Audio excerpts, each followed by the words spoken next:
एक बुजुर्ग औरत मर गई। यमराज लेने आए। औरत ने यमराज से पूछा, आप मुझे स्वर्ग ले जाएंगे या नर्क? यमराज बोले, दोनों में से कहीं नहीं। तुमने इस जन्म में बहुत ही अच्छे कर्म किए हैं, इसलिए मैं तुम्हें सीधे प्रभु के धाम ले जा रहा हूं।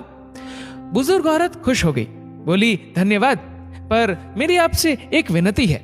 मैंने यहाँ धरती पर सबसे स्वर्ग नर्क के बारे में बहुत सुना है।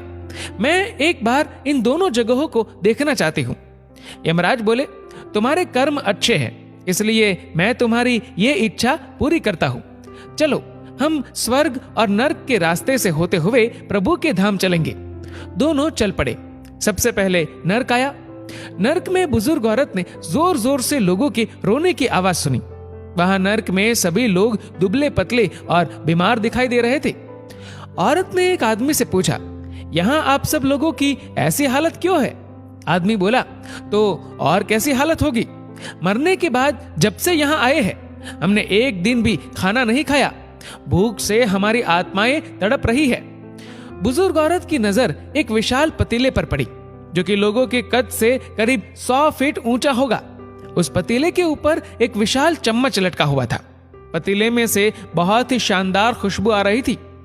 बुजुर्ग औरत ने उस आदमी से पूछा, इस पतीले में क्या है? आदमी मायूस होकर बोला, यह पतीला बहुत ही स्वादिष्ट खीर से हर समय भरा रहता है।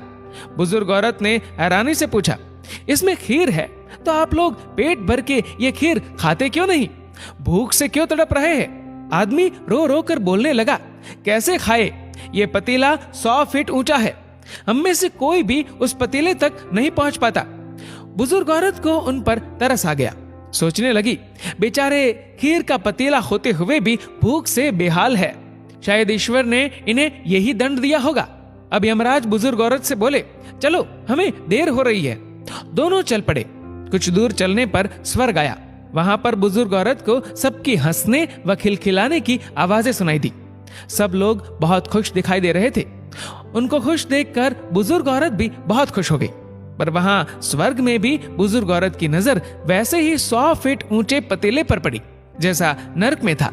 उसके ऊपर भी वैसा ही चम्मच लटका हुआ था। बुजुर्ग औरत ने वहां लोगों से पूछा, इस पतीले में क्या है? स्वर्ग के लोग बोले कि इसमें बहुत टेस्टी खीर है। बुजुर्ग औरत हैरान हो गई। उनसे बोली, पर यह पतीला तो 100 फीट ऊंचा है। आप लोग तो इस तक पहुंच ही नहीं पाते होंगे। उस हिसाब से तो आप लोगों को खाना मिलता ही नहीं होगा। आप लोग भूख से बेहाल होंगे। पर मुझे तो आप सभी इतने खुश लग रहे हो, ऐसे कैसे? उनमें से एक व्यक्ति बोला, हम सब लोग तो इस पतीले में से पेट भर के खीर खाते हैं। औरत बोली, पर कैसे? पतीला तो बहुत ऊंचा है। व्यक्ति फिर बोला, तो क्या हो गया? पतीला ऊंचा है तो यहाँ पर कितने सारे पेड़ हैं। हमने इन पेड़ों की लकड़ी ली, उसको काटा और एक विशाल सीढ़ी का निर्माण किया। उस लकड़ी की सीढ़ी के सहारे हम पतीले तक पहुंचते हैं और सब मिलकर खीर का आनंद लेते हैं। बुजुर्ग औरत यमराज की तरफ देखने लगी। यमराज मुस्कुराए और बोले, ईश्वर ने स्वर्ग और नर्क मनुष्यों के हाथ में ही सौंप रखा है।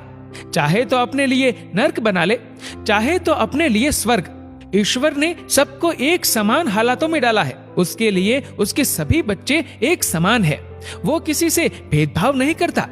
वहां नर्क में भी पेड़ पौधे सब थे, पर वो लोग खुद ही आलसी है। उन्हें खीर हाथ में चाहिए।